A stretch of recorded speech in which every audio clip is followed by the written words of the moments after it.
بنوتات، يا رب تكونوا بالف خير ويومكم سعاده يا رب. وحشتوني جدا جدا. فيديو النهارده زي ما شفتوا في العنوان، منتجات خلصتها، هل هرجع اشتريها ولا مش هشتريها؟ هقول لكم على كل حاجه فيهم. طبعا انا بختار 5 منتجات بس علشان يبقى في تركيز، لان لقيت ان انا لما بحط لكم 10 12 منتج الدنيا بتسيح خالص، فقلت خلاص خليها كل شهر وهخصص 5 منتجات. حتى لو خلصت اكتر من كده يبقى هم بس ال5 عشان تركزوا فيهم كويس جدا، وايه تبقوا حتى لما تسالوا في حاجه تبقوا عارفين انتوا بتسالوا في ايه بالظبط. اللي هو مش واحده تسالني عن حاجه انا اصلا اتكلمت عنها وقلت رايي وكل حاجه تقولي طب رايك فيها ايه؟ طب ما انا قلت، فده معناه ان انت ما سمعتيش الفيديو كله. وده بيحصل كتير، الاقي واحده مثلا كاتبه سؤال معناه ان انت اصلا ما فتحتيش الفيديو. يعني في ناس بتشوف العنوان تحط سؤال من غير اصلا ما تسمع الفيديو، عايزاني اقول لها يعني الاجابه اللي انا هقولها لها هي الفيديو اصلا. فده ازاي؟ لا، نسمع الفيديو والسؤال يبقى من الفيديو نفسه. بس هي دي الفكره. وطبعا انا بحب ان انتوا لو جربتوا حاجه من المنتجات دي احب برضو اعرف رايكم، هل حبيتوها هل ما حبيتوهاش، لان وارد جدا ان مش كلنا نحبها. بس في منتجات بيبقى عليها اجماع انها كويسه، وفي منتجات تانية بيبقى عليها اجماع انها وحشه، يعني كل الناس جربتها وما حبتهاش.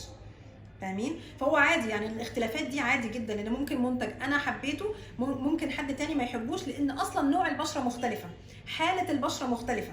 فاهمين؟ بس هي دي الفكره باختصار، علشان ما تستغربوش لو حد بيشكر جدا في منتج وحد تاني بيشتم جدا في منتج. بس اهم حاجه سواء اللي بيشكر او اللي بيشتم مهم جدا ان يقول لكم الاسباب. لكن لو حد بيقول هو وحش وخلاص في المطلق كده، لا معلش، ده حد انتوا ما تاخدوش برايه اصلا، لان ده معناها انه اساسا ما بيفهمش.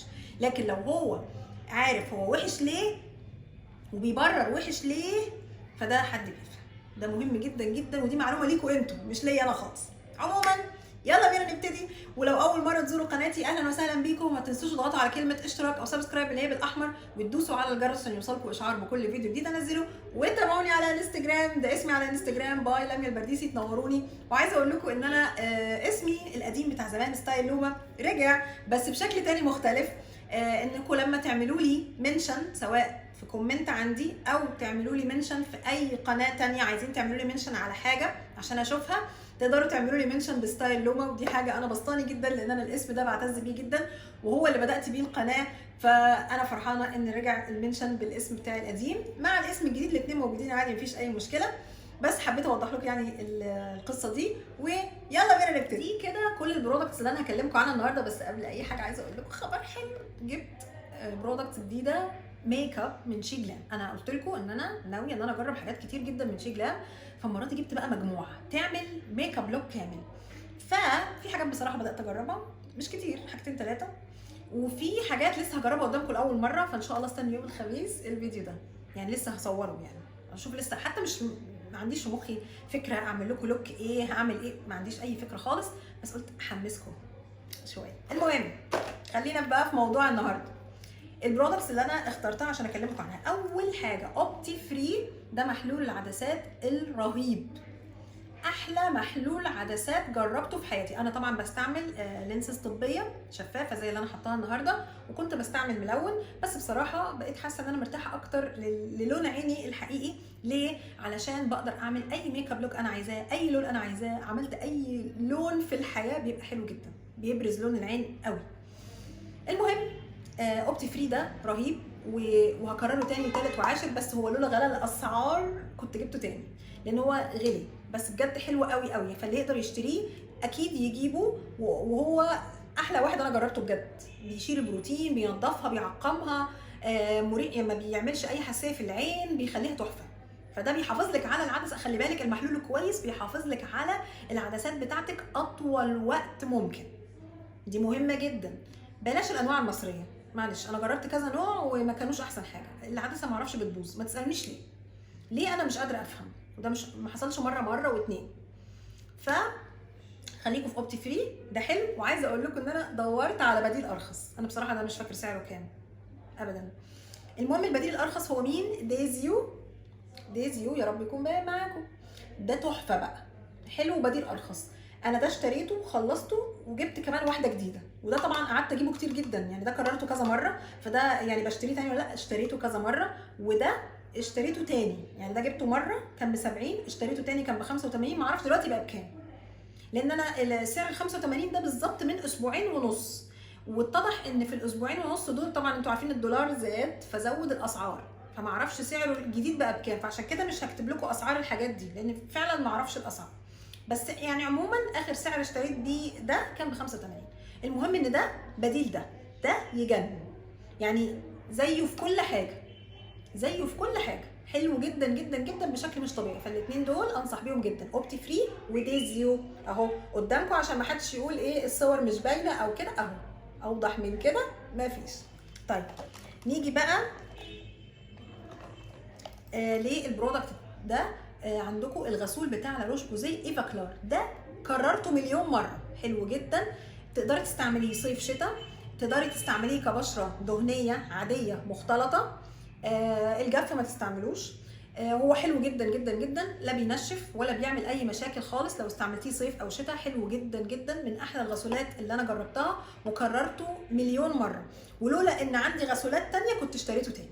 لكن ده من الغسولات اللي انا كررتها وبستعملها وبرجع لها تاني، يعني كل ما بخلص برجع لها تاني لانه حلو وسوفت جدا على البشره. وحقيقي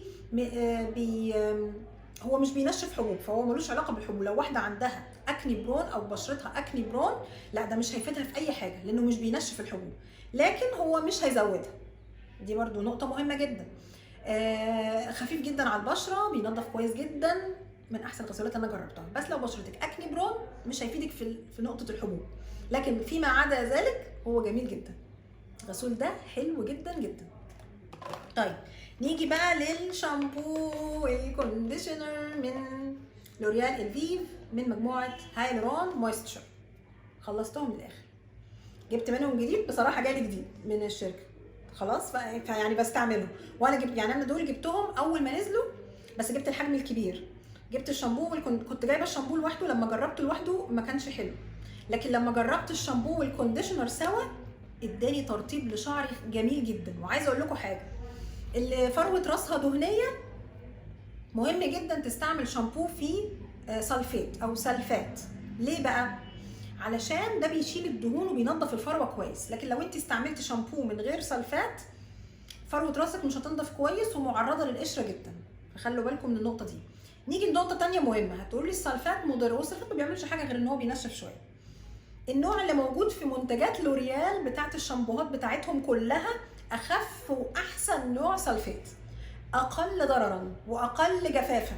فلو انت استعملتي الشامبو والكونديشنر مش هتحسي بالموضوع ده، هيوازن اللي عمله الشامبو وممتاز جدا. وفي معلومه انا قلتها حلوه قوي بخصوص الشامبو والكونديشنر، هتلاقوها على الانستجرام، حلوه جدا. المهم دول حلوين، وكده كده جولي تاني وكررتهم وهكررهم لانهم بجد حلوين جدا. وكمان الحجم ده سعره مناسب، فتقدروا تجيبوا الاثنين مع بعض مفيش اي مشكله، حلوين قوي، انصح بيهم جدا. طيب سيرم فيشي مينرال 89 الهيالورونيك اسيد، من يعني من السيرمز الحلوه اللي انا جربتها. هل هكرره تاني ولا لا؟ بصوا انا مش هشتريه تاني، مش عشان هو وحش، عشان هو سعره غالي قوي، وفي حاجات ارخص منه وعايزه اقول لكم يعني زيه واحلى. ودي هتصدمكم بصراحه، عشان تعرفوا بس ان مش بثمن الحاجه الغالي، لا طبعا ده انتوا عارفينه كلكم يعني، وانا مجرباه وحباه وكل حاجه، بس مش هشتريه تاني زي ما قلت لكم عشان في بدايل ارخص وحلوه يمكن احلى منه، زي لوريال هايلورون اكسبرت، بعشقه، نتيجته حلوه وسريعه، ومن احلى انواع الهيالورونيك اسيد اللي انا جربتها. بس بصراحه ده بيقعد كتير يعني، برضو عشان نكون واضحين، ده بتاخدي منه بامب واحده بتكفي وش الكل، فبرضو عشان نكون واضحين في الموضوع ده، فهو حلو لكن مش احلى حاجه، مش احلى حاجه. فده بالنسبه لفيشي مينرال 89، طبعا واخد شهره كبيره جدا وانتوا عارفينه كلكم.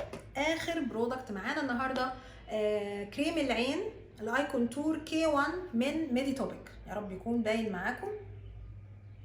الكريم ده يعني عايزه اقول لكم ان هو غالي جدا، يعني كان زمان كان ب 600 وشويه، مش زمان قوي يعني، سنتين مثلا او سنه مش فاكره بصراحه، كان ب 600 وشويه. دلوقتي انا ما اعرفش هيبقى ثمنه كام، بس انا ما حبيتوش ابدا، ما ادانيش اي نتيجه، ترطيب بس.